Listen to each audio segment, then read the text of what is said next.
कपिल जी, मैं आपको धन्यवाद देता हूं और ये फिल्म बनाने के लिए, ये वेब सीरीज बनाने के लिए बहुत बहुत धन्यवाद। कहां का सत्यमेव जयते, कहां का सत्यमेव जयते, कहां का सत्यमेव जयते। सुप्रीम कोर्ट के जजेस, हाई कोर्ट के जजेस जरूर इसको देखें और आत्मचिंतन करें कि भारत की न्याय प्रणाली कहां पहुंच गई है। भारत में टोटल 5 करोड़ केसेस तो वो हैं जो district court, high court, supreme court में है। इसका मतलब 5 करोड़ परिवार न्याय की आशा में बैठा हुआ है। ऑन एन एवरेज एक परिवार में 6 आदमी रख लीजिए, तो यानी 30 करोड़ लोग न्याय की आस लगाए बैठे हुए हैं। 30 करोड़ का मतलब एक अमेरिका, 30 करोड़ का मतलब 15 ऑस्ट्रेलिया, 30 करोड़ का मतलब 7 कनाडा, 30 करोड़ का मतलब 1.5 ब्राजील। इतने लोग भारत में न्याय की आस में बैठे हुए हैं। और ये 5 करोड़ केस तो वो हैं जो district court, high court, supreme court में है।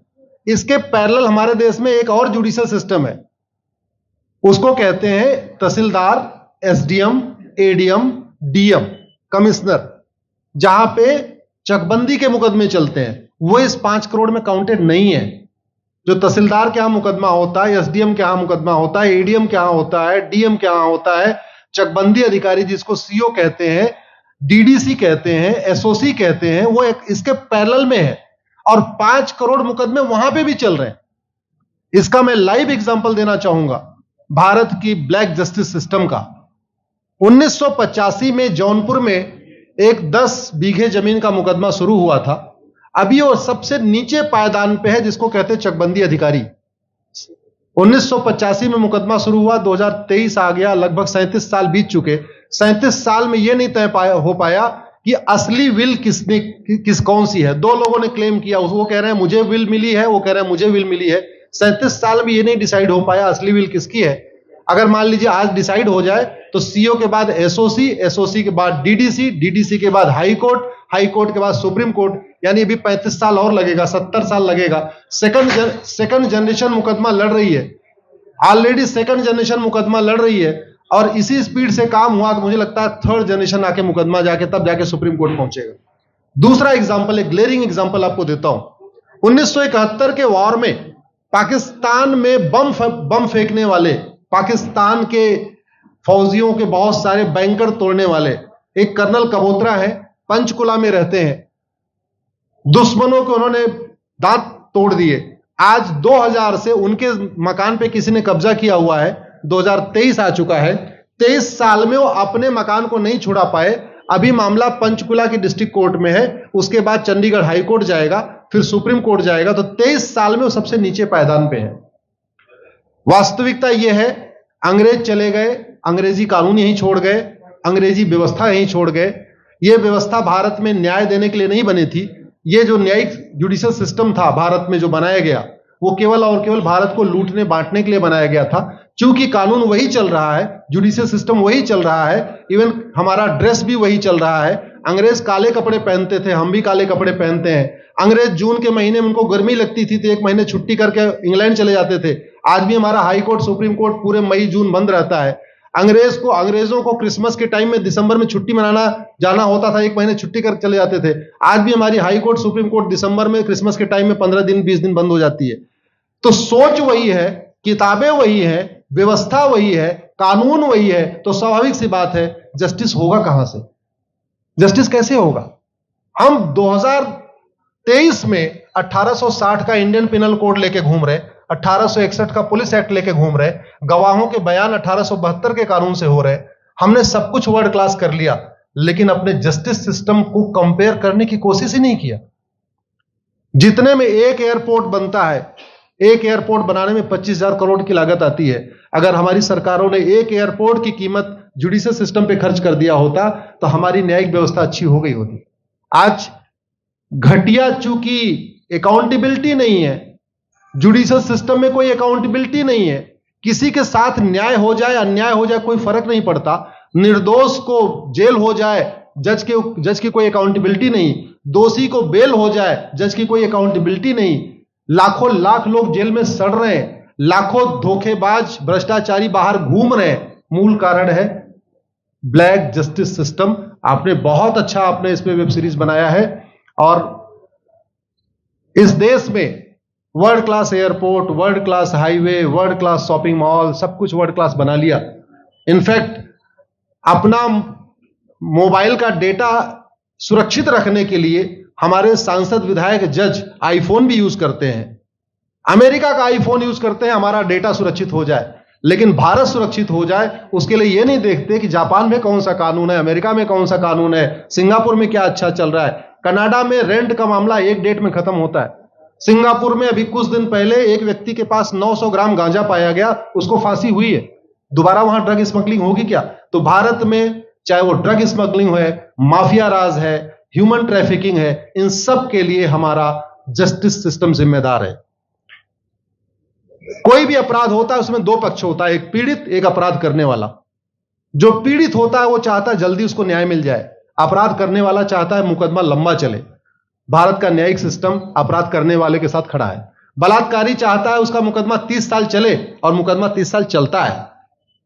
भू माफिया चाहता है कि गरीब की जमीन पे कब्जा कर ले, उसका मुकदमा 50 साल चले, और आज की डेट में मुकदमा 50 साल चल रहा है। इसका मतलब वर्तमान न्यायिक सिस्टम बलात्कारी के पक्ष में है, भू माफिया के पक्ष में है, ड्रग स्मगलर के पक्ष में है, ह्यूमन ट्रैफिकर के पक्ष में है, नक्सलियों के पक्ष में है, माओवादियों के पक्ष में है, जो लोग देश विरोधी काम कर रहे हैं उनके पक्ष में है। 40 साल 50 साल के बाद किसी व्यक्ति ने मिलावट करके लोगों का स्वास्थ्य खराब कर दिया, उसको 50 साल के बाद सजा हो रही है। इस बीच उसने कम से कम पता नहीं कितने लोगों का और भी कर दिया। तो ये जो जस्टिस सिस्टम होता है दवा की तरीके काम करता है। जैसे दवा अच्छी होती है बीमारी तुरंत ठीक हो जाती है, अगर दवा घटिया होती है तो बीमारी बढ़ जाती है। दवा खाने के बाद शरीर एज इट इज नहीं रहता, या तो बीमारी ठीक होती है या तो बीमारी बढ़ती है। अगर कोई आदमी एक गांव में किसी के साथ कुछ गलत कर दे, उसको 6 महीने के अंदर सजा हो जाए, साल भर के अंदर हो जाए, दूसरा अपराध वहां नहीं होगा। लेकिन अगर उस व्यक्ति को पनिशमेंट नहीं मिला तो स्वाभाविक सी बात है उसने उसको और मोटिवेट कर दिया। कहते नहीं ऐसे बुखार है, तुरंत 2 गोली खाइए बुखार ठीक हो गया, लेकिन अगर आपने दवा नहीं खाई या गलत दवा खा लिया तो टाइफाइड होगा या निमोनिया होगा। दुर्भाग्यवश ये हमारा जस्टिस सिस्टम यही कर रहा है। आज की डेट में जितनी समस्याएं हैं, चाहे वो घूसखोरी है, जमाखोरी है, मिलावटखोरी है, कालाबाजारी है, नशा तस्करी है, मानव तस्करी है, सोना तस्करी है, ड्रग स्मगलिंग है, या नक्सलवाद है, या माओवाद है, या कट्टरवाद है, जो भी समस्याएं हैं, उसका एक बहुत बड़ा कारण यह है कि हमारा जस्टिस सिस्टम उसको टैकल नहीं कर पा रहा है, उसको पकड़ नहीं पा रहा है, और इसीलिए भारत में अराजकता है। मैं तो इतने जानता हूं, ऐसी कोई बीमारी नहीं जिसकी कोई दवाई नहीं, ऐसी कोई समस्या नहीं जिसका कोई समाधान नहीं। हम हर चीज के लिए बाहर से चीजें खरीदते हैं, तो हम ये क्यों नहीं देख रहे हैं कि आखिर चाइना का जस्टिस सिस्टम कैसा है, सिंगापुर का कैसा है, कनाडा का कैसा है, फ्रांस का कैसा है, और अमेरिका का कैसा है। हम क्यों नहीं बेस्ट प्रैक्टिसेस उनकी अडॉप्ट कर लेते। दुनिया के कई देशों ने नार्को पॉलीग्राफ ब्रेन मैपिंग कानून बना दिया। मेरी बहन दीपिका नारायण बैठी हुई है, ये लगातार फॉल्स केसेस के खिलाफ, इनको मैं देखता रहता हूं, एक्टिव रहती है। एक कानून बन जाए नार्को पॉलीग्राफ ब्रेन मैपिंग, और कंप्लेन पे अंडरटेकिंग ले लिया जाए कि जो कुछ मैं शिकायत कर रहा हूं इसके लिए मैं अपना नार्को पॉलीग्राफ ब्रेन मैपिंग कराने के लिए तैयार हूं, हजारों की संख्या में फेक केसेस खुद ही खत्म हो जाएंगे। आज की डेट में लोग जुडिशरी की लापरवाही के साथ साथ फर्जी केस से परेशान है, फर्जी गवाही से परेशान है, फर्जी एफआईआर से परेशान है, हजारों परिवार परेशान है। कई बार देखा गया कि जो फैमिली के केसेस होते हैं उसमें कितने सारे फेक केसेस भी आ रहे हैं। तो जो वास्तव में दोषी हैं उनको पनिशमेंट नहीं मिल पा रहा है, जो निर्दोष हैं उनके खिलाफ फर्जी केसेस हो रहे हैं। आज की डेट में गांव में एक दबंग अगर जमीन कब्जा कर लेता है, किसी की हिम्मत नहीं पड़ती उसके खिलाफ कोई गवाही दे दे। लोगों को अपनी जमीन छुड़ाने में 30-30 साल लड़ना पड़ रहा है, 35 साल लड़ना पड़ रहा है। अगर 30 साल 35 साल के बाद कक्कड़ जी उसको अपनी जमीन मिल भी गई तो उसके साथ न्याय कहां हुआ? 35 साल में उसका टाइम बर्बाद हो गया, 35 साल में उसका पैसा बर्बाद हो गया, 35 साल वो मेंटल ट्रॉमा में रहा, 35 साल उसने तारीख पे तारीख झेली है। और मैं तो डिस्ट्रिक्ट कोर्ट में कई बार जाके देखा, ऐसे परिवारों को देखता हूं जिनके पास बस से आने के लिए पैसा नहीं है, साइकिल से आते हैं। ऐसे परिवारों को देखता हूं जो चाय नहीं पी सकते अपने पैसे से, बेचारे घर से रोटी बांध के और अचार लेके आते हैं, लेकिन वहां मजबूरी में वकील को पैसा देते हैं। तो हमारी कोर्ट कचहरी वास्तव में दलाली का अड्डा बन गया है। हमारी कोर्ट कचहरी भ्रष्टाचार का अड्डा बन गया है। और मैं दुख के साथ कहना चाहूंगा, अदालतों में न्याय हो नहीं रहा है, बल्कि न्याय बिक रहा है। जिनके पास पैसा है, वो उन्होंने कितना बड़ा क्राइम किया हो, मर्डर किया हो, रेप किया हो, उनको जमानत हो रही है। और जिनके पास नहीं है, वो बेचारे जेल में सड़ रहे हैं। कई बार तो देखा गया, मैंने मेरे मर्डर किया एक्स अनंत सिंह ने, लेकिन एक्स अनंत सिंह बाहुबली थे, उन्होंने थानेदार को 20 लाख रुपए दिया, वो वाई अनंत सिंह को लेकर जेल में डाल दिया। नाम वही है। अब उसके बाद क्या हुआ, 20 साल मुकदमा चला और फिर सबूत के अभाव में छूट गया। तो जिसने मर्डर किया वो तो कभी जेल गया ही नहीं। एक निर्दोष जेल गया, 10-20 साल के बाद उसने अपना जमीन बेचा, सब कुछ किया, मां बाप सब कुछ तबाह हो गए, फिर वो सबूत के अभाव में छूट रहा है। तो सबूत के अभाव में अगर 20 साल के बाद छूट भी गया हो, उसका 20 साल कौन लौटाएगा? उसके 20 साल के लिए कौन जिम्मेदार है? उसके 20 साल जो बर्बाद हुआ, उसके लिए संविधान की शपथ लेने वाले जिम्मेदार हैं। संविधान के प्रियम्बल में लिखा है, हम आपको जस्टिस देंगे, हम आपको न्याय देंगे। न्याय देने की जिम्मेदारी किसकी? जिन्होंने शपथ लिया। शपथ कौन लेते हैं? जजेस लेते हैं, सांसद, विधायक, मंत्री लेते हैं। तो आज की डेट में अगर लोगों को न्याय नहीं मिल रहा है, तो इसके लिए वही जिम्मेदार हैं जो संविधान की शपथ लेते हैं। संविधान की शपथ लेने वालों को वेतन, भत्ता, गाड़ी, बंगला इसीलिए मिलता है कि लोगों को न्याय मिल सके, फास्ट जस्टिस मिले, कंप्लीट जस्टिस मिले। अनफॉर्चुनेटली कंप्लीट जस्टिस मिलने में तो 50-60 साल लग जाता है, फास्ट जस्टिस तो सपना हो गया है। इसलिए आज आपने जो ये वेब सीरीज बनाई है, मैं आपको धन्यवाद देता हूं। एक ऐसे विषय पे जिसपे कोई टच नहीं करता, लेकिन जिससे करोड़ों लोग पीड़ित हैं। मैंने कहा ना, 5 करोड़ लोग सीधे district court, high court, supreme court के केसेस से पीड़ित हैं, और 5 करोड़ मुकदमे एसओसी, डीडीसी, तहसीलदार के यहां चल रहा है। तो अगर 5 करोड़ से 30 करोड़ लोग इधर पीड़ित हैं, तो उधर भी पीड़ित है। वास्तव में बहुत बड़ी संख्या भारत में इसी से पीड़ित है। और अपराध, भ्रष्टाचार और जितनी भी अराजकता चल रही है, उसका मूल कारण भी यही है। जस्टिस सिस्टम अच्छा हो जाए, कानून सख्त हो जाए, कानून का खौफ पैदा हो जाए, न्यायपालिका का खौफ पैदा हो जाए, और ये थाने जो दलाली के अड्डे बन गए हैं, तहसील जो दलाली का अड्डा बन गया है, डिस्ट्रिक्ट कोर्ट जो कमीशन खोरी का अड्डा बन गया है, अगर इस पे कंट्रोल हो जाए तो वास्तव में भारत में फिर से राम राज्य आ सकता है।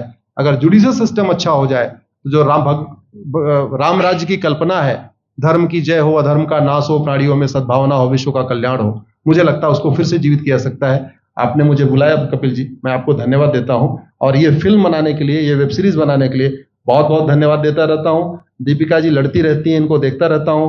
बहन नेहा जी आई हैं, ये अपने गानों से मुझे लगता है बहुत अच्छा आप लिखती हैं। और इसी तरीके से कड़वा सच आप लिखते रहिए, कड़वा सच गाते रहिए। लोग आज की डेट में, यंग जनरेशन कड़वा सच सुनना चाहती है। मीठे झूठ ने इस देश में शुगर, डायबिटीज पैदा कर दिया। भारत केवल लोग डायबिटीज से नहीं पीड़ित हैं, बल्कि हमारी व्यवस्था को डायबिटीज हो चुका है। और उस डायबिटीज को दूर करने के लिए नेहा राठौर जैसी बहनें जो सही बात कह रही हैं, दीपिका जी सही बात कह रही हैं, आप लोग जो है बहुत अच्छा काम कर रहे हैं। और आपने, कक्कड़ साहब, आपने बनाया वेब सीरीज, आपको विशेष आभार, धन्यवाद देता हूं। यही निवेदन करता हूं, इस वेब सीरीज को ज्यादा से ज्यादा देखें। और खास तौर पे अगर आपके जानने वाले कोई जज हैं, कोई आईएएस हैं, कोई आईपीएस हैं, मंत्री, सांसद, विधायक हैं, उनको भी एक बार फोन करके, व्हाट्सएप करके एक बार कहिए कि वो भी इसको जरूर देखें। क्योंकि अल्टीमेटली न्यायिक व्यवस्था बदलने की जिम्मेदारी उन्हीं की है जिनको वेतन, भत्ता, गाड़ी, बंगला, free air ticket, free rail ticket और वीआईपी व्यवस्था मिलती है। ये व्यवस्था उन्हीं को बदलनी है। जय हिंद, धन्यवाद।